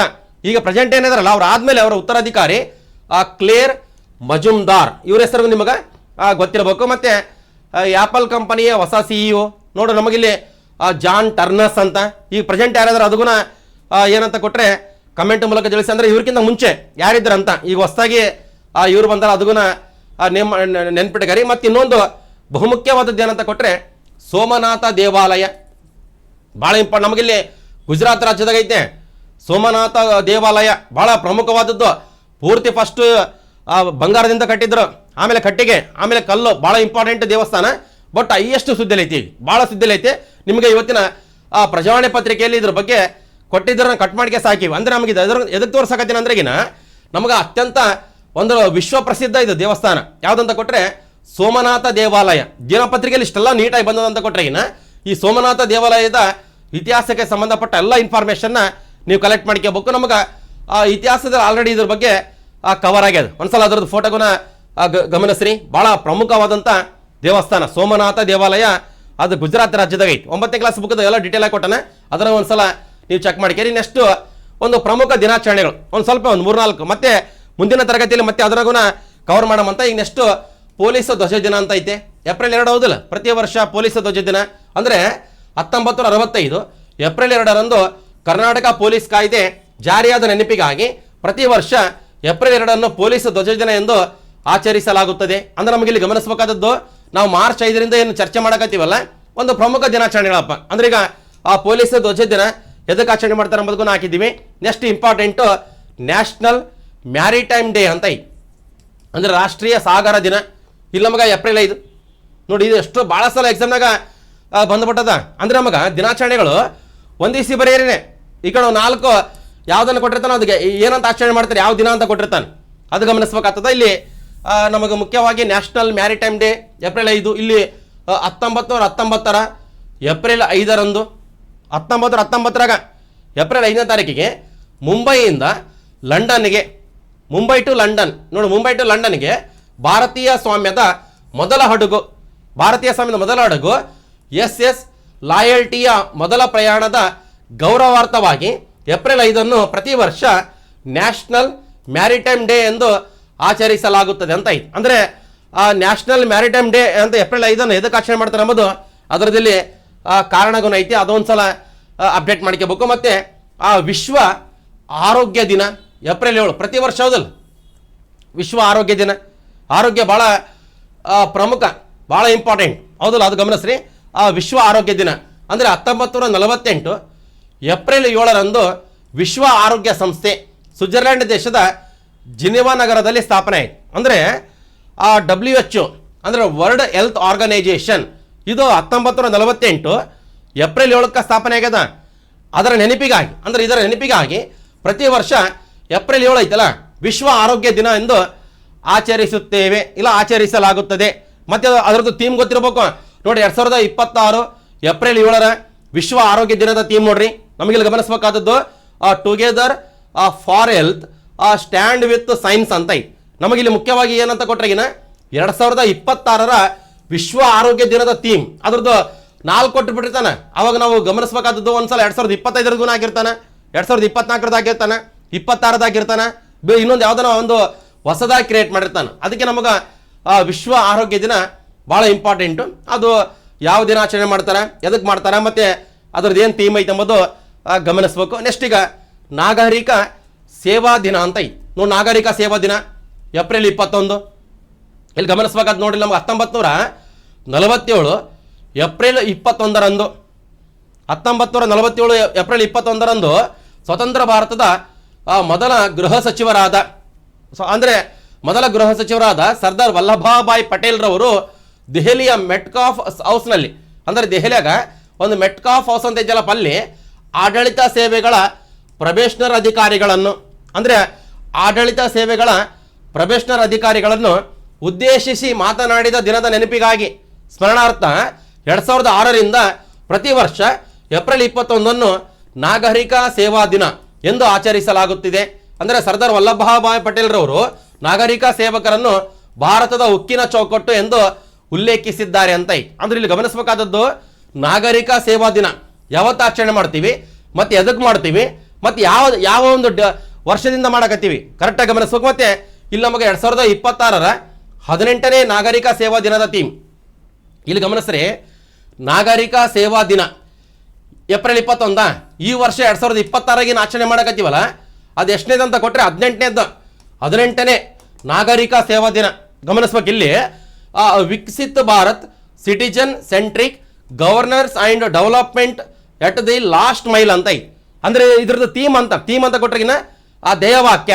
ನಮಗಿಲ್ಲಿ ಪ್ರಶ್ನೆ, ಆ ನಾಗರಿಕ ಸೇವಾ ದಿನ ಐತಲ್ಲಪ್ಪ ಪ್ರತಿ ವರ್ಷ ಏಪ್ರಿಲ್ 21ಕ್ಕೆ ಆಚರಣೆ ಮಾಡ್ತೀವಲ್ಲ, 2026ಗೆ ಏನು ಮಾಡಿದೀವಲ್ಲ 18ನೇದ, ಅದರದ್ದು ಥೀಮ್ ಏನಂತ ಕೊಟ್ಟರೆ ಅದ್ರ ಥೀಮ್ ನಿಮಗೆ ಗೊತ್ತಿರಬೇಕಾಗ್ತದೆ. ಥೀಮ್ಗುನ ಭಾಳ ಇಂಪಾರ್ಟೆಂಟ್, ಕರೆಕ್ಟಾಗಿ ಗಮನಿಸ್ರಿ. ನೆಕ್ಸ್ಟ್ ಈಗ ಮುಖ್ಯವಾಗಿ ವಿಶ್ವ ಭೂ ದಿನ ಅಂದರೆ ವರ್ಲ್ಡ್ ಅರ್ತ್ ಡೇ ಯಾವಾಗ ಪ್ರತಿ ವರ್ಷ ನಾವು ಏಪ್ರಿಲ್ 22ಕ್ಕೆ ಆಚರಣೆ ಮಾಡ್ತೀವಿ. ನಮಗೆ ಅರ್ತ್ ಡೇ ಗುಣ ಭಾಳ ಪ್ರಮುಖವಾದದ್ದು. ಮತ್ತು 2026 ಏಪ್ರಿಲ್ 22ರ ವಿಶ್ವ ಭೂ ದಿನದ ಧ್ಯೇಯವಾಕ್ಯ ಅಂದರೆ ನಮಗಿಲ್ಲಿ ಅವರ್ ಪವರ್ ಅವರ್ ಪ್ಲಾನೆಟ್ ಅಂತ. ಇದು 2025 ಇದೆ ಇತ್ತು. ಅವರ್ ಪವರ್ ಅವರ್ ಪ್ಲಾನೆಟ್ ಅಂದರೆ 2026ರ ಏಪ್ರಿಲ್ 22ರ ವಿಶ್ವ ಭೂ ದಿನದ ಧ್ಯೇಯವಾಕ್ಯ. ಅಂದರೆ ಒಂದು ನಮಗೆ ಜನವರಿಯಿಂದ ಡಿಸೆಂಬರ್ ತನ ಪ್ರಮುಖ ದಿನಾಚರಣೆಗಳು ಧ್ಯೇಯವಾಕ್ಯಗಳು ನಿಮಗೆ ಗೊತ್ತಿರಬೇಕಾಗ್ತದೆ. ಯಾಕಂದರೆ ಭಾಳ ಸಲ ಎಕ್ಸಾಮ್ನಾಗ ಅವು ರಿಪೀಟ್ ಆಗ್ಯಾವ, ಕರೆಕ್ಟಾಗಿ ಗಮನಿಸ್ರಿ. ನೆಕ್ಸ್ಟ್ ಈಗ ವಿಶ್ವ ಮಲೇರಿಯಾ ದಿನ ನೋಡಿ. ಮಲೇರಿಯಾ ಅಂದ ತಕ್ಷಣ ಒಂದು ಮುಖ್ಯವಾಗಿ ಸೊಳ್ಳೆ ನೋಡಪ್ಪಿಲ್ಲಿ ನಮಗೆ ಹೆಣ್ಣು ಅನಫಿಲೆ ಸೊಳ್ಳೆಯಿಂದ ಒಬ್ಬರಿಂದ ಒಬ್ಬರಿಗೆ ಹರಡುತ್ತದಂತ ನಾವೆಲ್ಲ ಆಲ್ರೆಡಿ ಸ್ಟಡಿ ಮಾಡಿದ್ದೀವಿ. ಬಟ್ ಏಪ್ರಿಲ್ 25ಕ್ಕೆ ಎದಕ್ಕೆ ಆಚರಣೆ ಮಾಡ್ತೀವಿ ಇದ್ರನ್ನ ನೀವು ಕಮೆಂಟ್ ಮೂಲಕ ತಿಳಿಸಿ. ಅಂದರೆ ಏಪ್ರಿಲ್ 25ಕ್ಕೆ ವಿಶ್ವ ಮಲೇರಿಯಾ ದಿನ ಆಚರಿಸಲು ಕಾರಣ ಏನು ನೀವು ಒಂದು ಚೆಕ್ ಮಾಡಿಕೆ. ನಮ್ಗೆ ಅದ್ರ ಥೀಮ್ಗೂ ಹಾಕಿ ನೋಡ್ರಿ. 2026 ಏಪ್ರಿಲ್ 25ರ ವಿಶ್ವ ಮಲೇರಿಯಾ ದಿನದ ಥೀಮ್ ಭಾಳ ಇಂಪಾರ್ಟೆಂಟ್ ನಮಗಿಲ್ಲಿ. Driven to end malaria now we must ಅಂತ ಐತಿ. ನಮಗಿಲ್ಲಿ ಭಾಳ ಈಸಿ ಐತೆ. ಬಟ್ ನಮಗಿಲ್ಲಿ ಥೀಮ್ಗಳಿದಾವಲ್ಲ ಒಂದು ನೀಟಾಗಿ ಬರೆದಿಟ್ಕೋಬೇಕು ಅಂತ. ಅಂದರೆ ಜನವರಿಯಿಂದ ಡಿಸೆಂಬರ್ ತನ ಪ್ರಮುಖ ದಿನಗಳ ಪ್ರಮುಖ ಥೀಮ್ಗಳು ಅಂತ ಕರೆಕ್ಟಾಗಿ ಗಮನಿಸ್ರಿ. ವಿಶ್ವ ಮಲೇರಿಯಾ ದಿನದ ಥೀಮ್ ಅದು ಇಂಪಾರ್ಟೆಂಟ್. ಮತ್ತು ಯಾವ ದಿನ ಏಪ್ರಿಲ್ 25 ಅದೊಂದು ಸಲ ಗಮನಿಸ್ರಿ. ಮತ್ತು ಇನ್ನೊಂದು ಪ್ರಮುಖವಾದದ್ದು ವಿಶ್ವ ಬೌದ್ಧಿಕ ಆಸ್ತಿ ದಿನ ನಮಗೆ ಏಪ್ರಿಲ್ 26 ಪ್ರತಿ ವರ್ಷ. ಅಂದರೆ ನಮಗೆ ಮುಖ್ಯವಾಗಿ ಇಲ್ಲಿ ಗಮನಿಸಬೇಕಾದದ್ದು ಥೀಮ್ ನೋಡ್ರಿ. 2026 ಏಪ್ರಿಲ್ 26ರ ವಿಶ್ವ ಬೌದ್ಧಿಕ ಆಸ್ತಿ ದಿನದ ಥೀಮ್. ಅಂದರೆ ಇಲ್ಲಿ IP and sports ready set innovate ಅಂತ ಐತಿ. ಅಂದ್ರೆ ನಮಗೆ ಇಲ್ಲಿ ಮುಖ್ಯವಾಗಿ ಈ ದಿನದ ಥೀಮ್ ಅಂದರೆ 2026 ಒಂದೊಂದು ಟೈಮಿಗೆ 2025 ಕೇಳುವಂಥ ಸಾಧ್ಯತೆ ಇರ್ತದೆ. ಈಗ ಅದಕ್ಕೂ ನೀವು ಒಂದ್ಸಲ ಗೂಗಲ್ನಾಗ ಚೆಕ್ ಮಾಡ್ಕೇರಿ. ನಮಗೆ ಇದಕ್ಕೂ ಭಾಳ ಪ್ರಮುಖವಾದಂಥ ಆ ದಿನಾಚರಣೆ. ಮತ್ತು ನಿನ್ನೆ ಒಂದು ಭಾಳ ಪ್ರಮುಖ ದಿನ ಆಯಿತು, ಅಂದರೆ ವಿಶ್ವ ರೆಡ್ ಕ್ರಾಸ್ ದಿನ. ಪ್ರತಿ ವರ್ಷ ಮೇ 8ಕ್ಕೆ ನಾವು ಆಚರಣೆ ಮಾಡ್ತೀವಿ ವಿಶ್ವ ರೆಡ್ ಕ್ರಾಸ್ ದಿನ. ಅಂದರೆ ಇಲ್ಲಿ ವರ್ಲ್ಡ್ ರೆಡ್ ಕ್ರಾಸ್ ಡೇ ಅಂತ ಇದೆ. ಅದು ಯಾವ ದಿನ? 8 ಮೇ. ನಮಗಿಲ್ಲಿ ನೋಡ್ರಿ ಗಮನಿಸ್ರಿ, ವಿಶ್ವ ರೆಡ್ ಕ್ರಾಸ್ ಮತ್ತು ರೆಡ್ ಕ್ರೆಸೆಂಟ್ ದಿನವನ್ನು ಪ್ರತಿ ವರ್ಷ ಮೇ 8ರಂದು ಆಚರಿಸಲಾಗುತ್ತದೆ. ಅಂತಾರಾಷ್ಟ್ರೀಯ ರೆಡ್ ಕ್ರಾಸ್ ಸಮಿತಿಯ ಸಂಸ್ಥಾಪಕ ಅಂದರೆ ಅಂತಾರಾಷ್ಟ್ರೀಯ ರೆಡ್ ಕ್ರಾಸ್ ಸಂಸ್ಥೆಯ ಸಂಸ್ಥಾಪಕ ಮತ್ತು ಮೊದಲ ನೊಬೆಲ್ ಶಾಂತಿ ಪ್ರಶಸ್ತಿ ಪುರಸ್ಕೃತ ನೋಡ್ರಿ, ನಮಗೆ ನೊಬೆಲ್ ಶಾಂತಿ ಪ್ರಶಸ್ತಿ ಪುರಸ್ಕೃತ ಹೆನ್ರಿ ಡುನಾಂಟ್ ರವರ ಜನ್ಮದಿನ ನೆನಪಿಗಾಗಿ ಹೆನ್ರಿ ಡುನಾಂಟ್ ರವರ ಜನ್ಮದಿನ ಇದು ಯಾವಾಗ ಹೇಳ್ರಿ? ಮೇ 8. ಆ ನೆನಪಿಗಾಗಿ ಆಚರಿಸಲಾಗುತ್ತದೆ. ಸಂಘರ್ಷಗಳು, ನೈಸರ್ಗಿಕ ವಿಕೋಪಗಳು ಮತ್ತು ಆರೋಗ್ಯ ಬಿಕ್ಕಟ್ಟುಗಳ ಸಮಯದಲ್ಲಿ ಜನರನ್ನು ಬೆಂಬಲಿಸುವ ಲಕ್ಷಾಂತರ ಸ್ವಯಂ ಸೇವಕರ ಜಾಗತಿಕ ಮಾನವೀಯ ಪ್ರಯತ್ನಗಳನ್ನು ಈ ದಿನವು ಗೌರವಿಸುತ್ತದೆ ಅಂತ ಐತೆ. ಯಾವ ದಿನ ಅಂತ ಕೊಟ್ಟರೆ ವಿಶ್ವ ರೆಡ್ ಕ್ರಾಸ್ ದಿನ. ಯಾವತ್ತು? ಮೇ 8. ಮೇ 8 ಯಾರ ಜನ್ಮದಿನ ಅಂತ ಕೊಟ್ಟರೆ ಹೆನ್ರಿ ಡುನಾಂಟ್. ಇವರಿಗೆ ನೊಬೆಲ್ ಶಾಂತಿ ಪ್ರಶಸ್ತಿ ಪಡೆದಂಥ ಮೊದಲಿಗರು ಇವರು. ಅದೊಂದ್ಸಲ ಗಮನಿಸ್ಬೇಕು. ನಿಮಗೆ ಕೇಳ್ತಿರ್ತಾನೆ ನಮಗೇನಂತ ಕೊಟ್ಟರೆ ಏನ ಈಗ ವಿಶ್ವ ರೆಡ್ ಕ್ರಾಸ್ ದಿನ, ಅದಕ್ಕೆ ಸಂಬಂಧಪಟ್ಟ ಈ ಕೆಳಗಿನ ಹೇಳಿಕೆಗಳನ್ನು ಪರಿಶೀಲಿಸಿ ಸ್ಟೆಪ್ ಬೈ ಸ್ಟೆಪ್ ಸ್ಟೇಟ್ಮೆಂಟ್ಗಳು ಇರ್ತಾವೆ. ಅದನ್ನ ಎಲ್ಲ ನೀವು ಅಪ್ಡೇಟ್ ಮಾಡ್ಕೋಬೇಕಾಗ್ತದೆ. ನೆಕ್ಸ್ಟ್ ಈಗ ಬಹುಮುಖ್ಯವಾಗಿ ಒಂದು ಪ್ರಶ್ನೆ ಭಾಳ ಸಿಂಪಲ್ ಆಗಿ ಹೈಯೆಸ್ಟ್ ಸುದ್ದಿಯಲ್ಲಿದ್ದರು ಇವರು ನೋಡಿ. ಈ ಕೆಳಗಿನ ಜೋಡಿಗಳನ್ನು ಪರಿಗಣಿಸಿ ಅಂತ ಇದೆ ಒಂದು ಪ್ರಶ್ನೆ. ನಮಗಿಲ್ಲಿ ಅಮೆರಿಕದ ಅಧ್ಯಕ್ಷರು ಡೊನಾಲ್ಡ್ ಟ್ರಂಪ್ ಅವರು ಇವರು ಹೈಯೆಸ್ಟ್ ಸುದ್ದಿಯಲ್ಲಿ ಇದ್ದಾರೆ. ಹೌದಿಲ್ಲ, ಸದ್ಯಕ್ಕೆ ನಮ್ಗೆ ಎಲ್ಲರ ಬಾಯಾಗ ಡೊನಾಲ್ಡ್ ಟ್ರಂಪ್ ಅವರೇ. ಹೌದಲ್ಲ, ಅಮೆರಿಕದ ಉಪಾಧ್ಯಕ್ಷರು JD ವ್ಯಾನ್ಸ್. ಗಮನಿಸಬೇಕಿಲ್ಲ, JD ವ್ಯಾನ್ಸ್ ಅಮೆರಿಕದ ವೈಸ್ ಪ್ರೆಸಿಡೆಂಟ್. ಈಗ ನಮಗೆ ಆಮೇಲೆ ಪಾಕಿಸ್ತಾನದ ಪ್ರಧಾನಮಂತ್ರಿಗಳು ಶಹಬಾಜ್ ಶರೀಫು, ಆಮೇಲೆ ಇರಾನ್ ಸಂಸತ್ತಿನ ಸ್ಪೀಕರ್ ಮೊಹಮ್ಮದ್ ಬಾಕಿರ್ ಕಾಲಿಬಾಫ್ ಅಂತ. ಅಂದ್ರೆ ನಮಗಿಲ್ಲಿ ಎದಕ್ಕಾಗಿ ಏನಂತ ಕೊಟ್ಟರೆ ನೋಡಿ, ನಮಗಿಲ್ಲಿ ಮೇಲಿನ ಎಷ್ಟು ಜೋಡಿಗಳು ಸರಿಯಾಗಿ ಹೊಂದಾಣಿಕೆ ಆಗುತ್ತವೆ? ಕೇವಲ 1, ಕೇವಲ 2, ಕೇವಲ 3, ಮೇಲಿನೆಲ್ಲವು. ಅಂದರೆ ಇಲ್ಲಿ ಗಮನಿಸಬೇಕಾದದ್ದು ಹೀಗೆ ನಮಗೆ ಅಮೇರಿಕ, ಇಸ್ರೇಲ್, ಇರಾನ್ ನಡುವೆ ಯುದ್ಧ ನಡೆದದಲ್ಲ, ಆ ಯುದ್ಧವನ್ನು ಅಂತ್ಯಗೊಳಿಸಲು ಈ ಅಮೆರಿಕದ ಉಪಾಧ್ಯಕ್ಷರು ಪಾಕಿಸ್ತಾನಕ್ಕೆ ಬಂದಿದ್ದರು. JD ವ್ಯಾನ್ಸ್ ಅವರು ಅಲ್ಲಿ ಪಾಕಿಸ್ತಾನದ ಪ್ರಧಾನಮಂತ್ರಿಗೂ ಆ ಸುದ್ದಿಯಲ್ಲಿದ್ದರು. ಆಮೇಲೆ ಇರಾನ್ ಸಂಸತ್ತಿನ ಸ್ಪೀಕರ್ ಅವ್ರಿಗೂ ಅಲ್ಲಿ ಪಾಕಿಸ್ತಾನಕ್ಕೆ ಹೋಗಿದ್ರು. ಅಂದ್ರೆ ನಮಗೆ ಇಲ್ಲಿ ಮುಖ್ಯವಾಗಿ ಸುದ್ದಿಯಲ್ಲಿ ಇದ್ದಾರೆ ಎಷ್ಟು. ಹಿಂಗೆ ನಿಮ್ಗೆ ಸುದ್ದಿಯಲ್ಲಿದ್ದಂಥ ವ್ಯಕ್ತಿಗಳನ್ನು ಈ ರೀತಿ ಪ್ರಶ್ನೆನ ರೆಡಿ ಮಾಡ್ಕೋಬೇಕು, ಅದು ಗಮನಿಸ್ರಿ. ಮತ್ತೆ ಮುಖ್ಯವಾಗಿ ನೋಡಿ ಲೆಬನಾನ್ ಅಧ್ಯಕ್ಷರು, ಲೆಬನಾನ್ ನಡುವೆಗೂ ಯುದ್ಧ ಸ್ಟಾರ್ಟ್ ಆಗಿದ್ದಿಲ್ಲ. ನಮಗೆ ಇಸ್ರೇಲ್ ಲೆಬನಾನ್ ನೋಡಿ ಜೋಸೆಫ್ ಅವನಂತ ಅದರ ಅಧ್ಯಕ್ಷರು. ಆಮೇಲೆ ಇಸ್ರೇಲ್ನ ಪ್ರಧಾನಮಂತ್ರಿ ಬೆಂಜಮಿನ್ ನೇತಾನ್ಯಾಹು. ಅಂದರೆ ಇಲ್ಲಿ ಗಮನಿಸಬೇಕಾದದ್ದು ಯಾವುದಾದ್ರೂ ದೇಶದ ಅಧ್ಯಕ್ಷರು, ಪ್ರಧಾನಮಂತ್ರಿಗಳು, ಇಲ್ಲ ಸ್ಪೀಕರ್ ಆಗಲಿ, ಇಲ್ಲ ವಿದೇಶಾಂಗ ಸಚಿವರಾಗಲಿ ಸುದ್ದಿಯಲ್ಲಿದ್ರಿಗಿನ ಅವ್ರದ್ದು ಲೀಸ್ಟ್ ಈ ರೀತಿ ಮಾಡ್ಕೋಬೇಕು. ನೀವು ಈ ರೀತಿ ಮಾಡ್ಕೊಂಡು ಗಮನಿಸ್ಬೇಕಾಗ್ತದೆ. ಈ ರೀತಿ ಯಾವುದೇ ಇರಲಿ, ಯಾರೇ ಸುದ್ದಿಯಲ್ಲಿ ಇರಲಿ, ಒಂದು ಪ್ರಶ್ನೆಯನ್ನು ರೆಡಿ ಮಾಡ್ಕೊಂಡು ಈ ರೀತಿ ಅಭ್ಯಾಸ ಮಾಡಬೇಕಾಗ್ತದೆ. ನೆಕ್ಸ್ಟ್ ಪಶ್ಚಿಮ ಬಂಗಾಳದ ಮುಖ್ಯಮಂತ್ರಿಗಳು ನೋಡಿ. ಪಶ್ಚಿಮ ಬಂಗಾಳದ ಮುಖ್ಯಮಂತ್ರಿ ನಮಗೆ ಇವತ್ತು ಪ್ರಮಾಣ ವಚನ ಸ್ವೀಕಾರ ಮಾಡ್ಯಾರ ಸುವೇಂದು ಅಧಿಕಾರಿ. ಪಶ್ಚಿಮ ಬಂಗಾಳದ ಹೊಸ ಮುಖ್ಯಮಂತ್ರಿ ನಮಗಿಲ್ಲಿ ಸುವೇಂದು ಅಧಿಕಾರಿ. ಕರೆಕ್ಟಾಗಿ ಗಮನಿಸ್ರಿ ನೋಡಿ. 2026 ಮೇ 9ರಂದು ಅಂದರೆ ಇವತ್ತೇ 2026 ಮೇ 9ಕ್ಕೆ ಪಶ್ಚಿಮ ಬಂಗಾಳ ರಾಜ್ಯದ 9ನೇ ಮುಖ್ಯಮಂತ್ರಿಯಾಗಿ ನೋಡಿ, ಎಷ್ಟನೇ ಮುಖ್ಯಮಂತ್ರಿ? 9ನೇ ಮುಖ್ಯಮಂತ್ರಿಯಾಗಿ BJPಯ ಸುವೇಂದು ಅಧಿಕಾರಿಯವರು ರಾಜ್ಯಪಾಲರಿಂದ ಪ್ರಮಾಣ ವಚನ ಸ್ವೀಕರಿಸಿದರು. ಕರೆಕ್ಟಾಗಿ ಗಮನಿಸ್ಬೇಕಂದ್ರೆ ಮುಖ್ಯಮಂತ್ರಿಗಳನ್ನು ನೇಮಕ ಮಾಡೋದು ರಾಜ್ಯಪಾಲರು, ಮತ್ತೆ ಪ್ರಮಾಣ ವಚನ ಬೋಧಿಸೋದಕ್ಕೂ ರಾಜ್ಯಪಾಲರೇ. ಈಗ ನೀವು ಪಶ್ಚಿಮ ಬಂಗಾಳದ ಮುಖ್ಯಮಂತ್ರಿ ಇದು ರಾಜ್ಯಪಾಲರು ಯಾರಂತ ಕಮೆಂಟ್ ಮೂಲಕ ತಿಳಿಸಿ. ಬಟ್ ನಮಗಿಲ್ಲಿ ಪಶ್ಚಿಮ ಬಂಗಾಳದ ಹೊಸ ಮುಖ್ಯಮಂತ್ರಿ ನಾಳೆ ದಿನಪತ್ರಿಕೆಯಲ್ಲಿ ಗಮನಿಸ್ರಿ, ಇದೆಲ್ಲ ನಿಮ್ಗೆ ಸಿಗುತ್ತದೆ. ಕರೆಕ್ಟಾಗಿ ಗಮನಿಸ್ಬೇಕು. ಮತ್ತೆ ಬೇರೆ ಬೇರೆ ರಾಜ್ಯಗಳಲ್ಲಿ ಎಲೆಕ್ಷನ್ಗೂ ಅದ್ರದ್ದು ನಿಮ್ಗೆ ಒಂದ್ಸಲ ತೋರಿಸ್ತೀನಿ, ಅದಕ್ಕೂ ನೋಡ್ಕೇರಿ ನೋಡ್ರಿ. ಕರೆಕ್ಟಾಗಿ ಗಮನಿಸ್ಬೇಕು. ಇಲ್ಲಿ ನಮಗಿಲ್ಲಿ ಬದಲಾವಣೆಯ ಮಹಾಲೆ. ಪಶ್ಚಿಮ ಬಂಗಾಳದ TMC ಕೋಟೆಗೆ BJP ಲಗ್ಗೆ, ತಮಿಳುನಾಡಿಗೆ ಹೊಸ ಜನನಾಯಕ ಅಂತ. ಇಲ್ಲೇನು ಗಮನ ನೋಡಿ, ಪ್ರಜಾವಾಣಿ ಪತ್ರಿಕೆಯಲ್ಲಿ ಕೊಟ್ಟಿದ್ದ. ನಮಗೆ ಮುಖ್ಯವಾಗಿ ನೋಡಿ ತಮಿಳುನಾಡು ರಾಜ್ಯ 234 ವಿಧಾನಸಭಾ ಸ್ಥಾನಗಳು. ಇಲ್ಲಿ ಪಶ್ಚಿಮ ಬಂಗಾಳ ರಾಜ್ಯ 294 ವಿಧಾನಸಭಾ ಸ್ಥಾನಗಳು. ಆಮೇಲೆ ಆಸಾಂ 126 ವಿಧಾನಸಭಾ ಸ್ಥಾನಗಳು. ಆಮೇಲೆ ಕೇರಳಂ ನೋಡಿ, ಕೇರಳ ಅಂತಿತ್ತಲ್ಲ, ಕೇರಳಂ ಅಂತ ಆಗಿದೆ 140 ಸ್ಥಾನಗಳು. ಗಮನಿಸ್ಬೇಕಿಲ್ಲಿ ಪುದುಚೇರಿ 30 ಸ್ಥಾನಗಳು. ಏನು ಹೇಳ್ರಿ, ವಿಧಾನಸಭೆಯ ಸ್ಥಾನಗಳು. ನಮಗೆ ಹೆಂಗೆ ಕರ್ನಾಟಕದಲ್ಲಿ 224 ಇದಾವೆ, ಹೌದು 224 ಇಲ್ಲ. ಅದರಂಗ ತಮಿಳುನಾಡು, ಪಶ್ಚಿಮ ಬಂಗಾಳ, ಆಸಾಂ, ಕೇರಳಂ ಮತ್ತು ಪುದುಚೇರಿ ಒಂದು ಪ್ರಶ್ನೆಗೂ ನಾನು ನಿಮ್ಗೆ ಹಾಕಿದ್ದೀನಿ ಅಂತ. ಅಂದರೆ ಯಾವುದಾದ್ರೂ ಒಂದು ರಾಜ್ಯದಲ್ಲಿ ಎಲೆಕ್ಷನ್ ಆದಾಗ ಈಗ ಒಂದು 3-4 ರಾಜ್ಯಗಳಲ್ಲಿ ಎಲೆಕ್ಷನ್ ಆಗಿರ್ತಾವೆ, ಅವ್ರಿಗೆ ಒಂದಿಸಿ ಬರದೆ ಕೊಟ್ಬಿಡ್ತಾನೆ ಅಲ್ಲಿ ವಿಧಾನಸಭಾ ಸ್ಥಾನಗಳು. ಮತ್ತಿಲ್ಲಾಂದ್ರೆಗಿನ ಯಾವುದಾದ್ರೂ ರಾಜ್ಯದಲ್ಲಿ ಯಾವ್ಯಾವ ಪಕ್ಷಗಳು ಎಷ್ಟೆಷ್ಟು ಬರೋದು ಒಂದು ಅದನ್ನ ಕೊಡೋಂಥ ಸಾಧ್ಯತೆ ಇರ್ತದೆ. ನೋಡಿ, ಇಲ್ಲಿ ತಮಿಳುನಾಡು ರಾಜ್ಯ, ಇಲ್ಲಿ TVK ಹೊಸ ಪಕ್ಷ 107 ಸ್ಥಾನಗಳು, ಭಾಳ ಇಂಪಾರ್ಟೆಂಟ್. ಆಮೇಲೆ DMK 60 ಸ್ಥಾನಗಳು, AMK ಅದು 47 ಸ್ಥಾನಗಳು, ಕಾಂಗ್ರೆಸ್ 5 ಸ್ಥಾನಗಳು, ಆಮೇಲೆ PMK 4, ಎಡಪಕ್ಷಗಳು 4, ಇತರರು 7. ಟೋಟಲ್ ಮುಖ್ಯವಾಗಿ ಇಲ್ಲಿ TVK 107, ಆಮೇಲೆ DMK 60.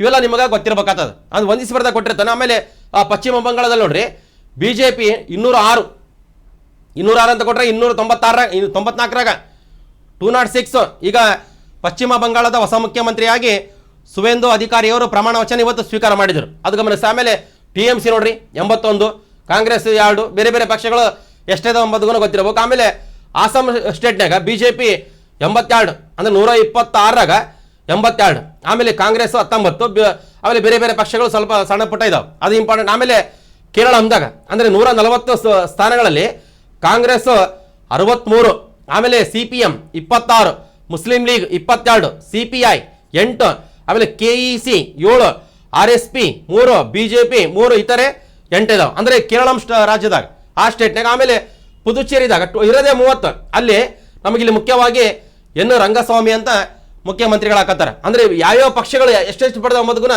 ಇಲ್ಲೆಲ್ಲ ಕೊಟ್ಟಾನ. ಮತ್ತು ಗೆದ್ದ ಆ ಪ್ರಮುಖರಿಗೂ ಒಂದು ಲಿಸ್ಟ್ ಐತಿ. ಅಂದ್ರೆ ನಮಗಿಲ್ಲಿ ಮುಖ್ಯವಾಗಿ ಏನು ಗಮನಿಸ್ಬೇಕಂತ ಕೊಟ್ರೆಗಿನ ದಿನಪತ್ರಿಕೆಗಳು ಭಾಳ ಇಂಪಾರ್ಟೆಂಟ್ ಅಂತ. ದಿನಪತ್ರಿಕೆ ಬಿಡಬಾರ್ದು ನೋಡಿ, ಅಷ್ಟು ನೈಸ್, ಇಷ್ಟು ಚೆನ್ನಾಗಿ ಮತ್ತೆ ನಿಮ್ಗೆ ಎಲ್ಲಿಗೂ ಸಿಗೋದಲ್ಲ. ಅಂದರೆ ಪ್ರಜಾವಾಣಿ ಪತ್ರಿಕೆಯಲ್ಲಿ ಭಾಳ ಚೆನ್ನಾಗಿ ಕೊಟ್ಟಾನ. ಅದಕ್ಕೆ ನಿಮ್ಗೆ ಏನು 5 ಇಲ್ಲಿ ತಮಿಳುನಾಡು, ಪಶ್ಚಿಮ ಬಂಗಾಳ, ಆಸಾಂ, ಕೇರಳ 4 ರಾಜ್ಯಗಳು, ಒಂದು ಕೇಂದ್ರಾಡಳಿತ ಪ್ರದೇಶ ಯಾವ್ದು ಹೇಳ್ರಿ, ಪುದುಚೇರಿ. ನಮಗೆ ಯಾವ ರಾಜ್ಯದಾಗ ಯಾವ ಕೇಂದ್ರಾಡಳಿತ ಪ್ರದೇಶದಲ್ಲಿ ಎಷ್ಟು ವಿಧಾನಸಭಾ ಸ್ಥಾನಗಳಿದಾವೆ, ಮತ್ತು ಯಾವ ಸ್ಟೇಟ್, ಎಕ್ಸಾಂಪಲ್ ಈಗ ತಮಿಳುನಾಡಿದಾಗ ಯಾವ್ಯಾವ ಪಕ್ಷಗಳು ಎಷ್ಟೆಷ್ಟು ಸ್ಥಾನಗಳು ಗೆದ್ದಾವೆ ಅದಕ್ಕೂ ನಿಮಗೆ ಗೊತ್ತಿರಬೇಕಾಗ್ತದೆ. ನೀಟಾಗಿ ಅಪ್ಡೇಟ್ ಮಾಡ್ಕೊಂಡು ಮತ್ತೆ ಈಗ ಬೇರೆ ಬೇರೆ ಯಾವ್ಯಾವ ರಾಜ್ಯದ ಮುಖ್ಯಮಂತ್ರಿಗಳ ಹತ್ರ ಅವಾಗೆಲ್ಲ ಚರ್ಚೆ ಮಾಡೋಣ ಅಂತ ಇಷ್ಟು ನಿಮಗೆ ಗೊತ್ತಿರ್ಬೇಕು. ಮತ್ತೆ ಒಂದು ಪ್ರಶ್ನೆ ನೋಡ್ರಿ, ನಮಗೆ ಇದು ಸಂಬಂಧಪಟ್ಟಿದ್ದೆ ನೋಡ್ರಿ. ನಮಗೆ ಮುಖ್ಯವಾಗಿ ಇಲ್ಲಿ ನಮಗೆ ಈ ಕೆಳಗಿನ ಜೋಡಿಗಳನ್ನು ಪರಿಶೀಲಿಸಿ. ಒಂದು ಕಡೆ ರಾಜ್ಯಗಳು, ಇನ್ನೊಂದು ಕಡೆ ವಿಧಾನಸಭಾ ಸ್ಥಾನಗಳು ಕೊಟ್ಟಿರ್ತಾನೆ ನೋಡಿ. ತಮಿಳುನಾಡು 234 ಸ್ಥಾನಗಳು ಸರಿ. ಆಮೇಲೆ ಪಶ್ಚಿಮ ಬಂಗಾಳ 294 ಸ್ಥಾನಗಳು, ಪಶ್ಚಿಮ ಬಂಗಾಳ ಇದು ಸರಿ. ಆಮೇಲೆ ಆಸಾಂ 126 ಸ್ಥಾನಗಳು ಸರಿ. ಕೇರಳ 140 ಸ್ಥಾನ ಸರಿ. ಅಂದರೆ ಎಲ್ಲ ಜೋಡಿ ಏನಾಗಿದೆ ನೋಡ್ರಿ, ಸರಿ ಇದಾವೆ. ಮೇಲಿನವುಗಳಲ್ಲಿ ಎಷ್ಟು ಜೋಡಿಗಳು ಸರಿಯಾಗಿ ಹೊಂದಾಣಿಕೆ ಆಗಿವೆ, 1 ಜೋಡಿ ಮಾತ್ರ, 2 ಜೋಡಿಗಳು ಮಾತ್ರ, 3 ಜೋಡಿಗಳು ಮಾತ್ರ, ಎಲ್ಲ ಜೋಡಿಗಳು ಅಂದರೆ ಎಲ್ಲ ಜೋಡಿಗಳು ಸರಿ ಇದಾವೆ. ಅಂದರೆ ನಮಗೆ ಆಮೇಲೆ ಪುದುಚೇರಿಗೂ ನಾವು ಸಪ್ರೇಟ್ ಆಗಿದ್ದೀವಿ 35 ಇದಾವೆ. ಬಟ್ ಇಲ್ಲಿ ಈ ಪ್ರಶ್ನೆ ಐತಲ್ಲ, ಈ ಪ್ರಶ್ನೆನ ಈ ದಿನಪತ್ರಿಕೆಯಲ್ಲಿ ನೋಡಿ ಈ ರೀತಿ ಮಾಡಿಕೇಸಿ ಇದನ್ನ ಈ ರೀತಿ ರೆಡಿ ಮಾಡಿದ್ದು. ಅಂದರೆ KPSC ಎಕ್ಸಾಮ್ನಾಗ, ಎಕ್ಸಾಮ್ನಾಗ ಇವೆಲ್ಲ ಕೊಡೋಂಥ ಸಾಧ್ಯತೆ ಇರ್ತದೆ. ಇಷ್ಟೆಲ್ಲ ಅಪ್ಡೇಟ್ ಮಾಡ್ಕೋಬೇಕು. ನಮಗೆ ಇಷ್ಟು ಇವತ್ತಿನ ಏನಂತ ಕೊಟ್ಟರಿಗಿನ ಪ್ರಚಲಿತ ಘಟನೆಗಳು ಅಂದರೆ ಭಾಳ ಚಿಕ್ಕ ತರಗತಿ ಆದ್ರೂ ಕರೆಕ್ಟಾಗಿ ಇಂಪಾರ್ಟೆಂಟ್ ಐತಿ ಇನ್ಫಾರ್ಮೇಷನ್. ಮತ್ತು ಯಾಕಂದ್ರೆ ನಮಗೆ ಏನು ಹೊಸದಾಗಿ ಏನು ಅಪಾಯಿಂಟ್ ಆಗಿರಲ್ಲಪ್ಪ, CDS ಆ ಪೋಸ್ಟಿಗೆ ಒಬ್ಬರು ಅಪಾಯಿಂಟ್ ಆಗ್ಯಾರ, ನೌಕಾಪಡೆಯ ಮುಖ್ಯಸ್ಥರ ಪೋಸ್ಟಿಗೆ ಒಬ್ಬರು ಅಪಾಯಿಂಟ್ ಆಗ್ಯಾರ, ಅವೆಲ್ಲ ಭಾಳ ಇಂಪಾರ್ಟೆಂಟ್ ಅಂತ. ಅದಕ್ಕೆ ನಿಮ್ಗೆ ದಿನ ಅಂದರೆ ಪ್ರಜಾವಾಣಿ ಪತ್ರಿಕೆ, ವಿಜಯ ಕರ್ನಾಟಕ, ದ ಹಿಂದೂ ಪತ್ರಿಕೆ, ಇಲ್ಲಾಂದ್ರೆ ನಮಗೆ ಯಾವುದೇ PIB ನಾ ಡೈಲಿ ಅಪ್ಡೇಟ್ ಮಾಡ್ತಿರ್ಬೇಕು ನೀವು. ಭಾಳ ಇಂಪಾರ್ಟೆಂಟು, ಪ್ರತಿದಿನಗೂ ಅಪ್ಡೇಟ್ ಮಾಡ್ತೀರಿ. ಯಾಕಂದರೆ GK ಗೆ ಸಂಬಂಧಪಟ್ಟ ಎಲ್ಲ ಇನ್ಫಾರ್ಮೇಷನ್ಗೂ ದಿನಪತ್ರಿಕೆಯಲ್ಲಿ ಸಿಗ್ತದೆ. ಇಷ್ಟು ಹೇಳ್ತಾ ಇವತ್ತಿನ ತರಗತಿ ಮುಗಿಸ್ತೀನಿ. ಧನ್ಯವಾದಗಳು, ಬಾಯ್.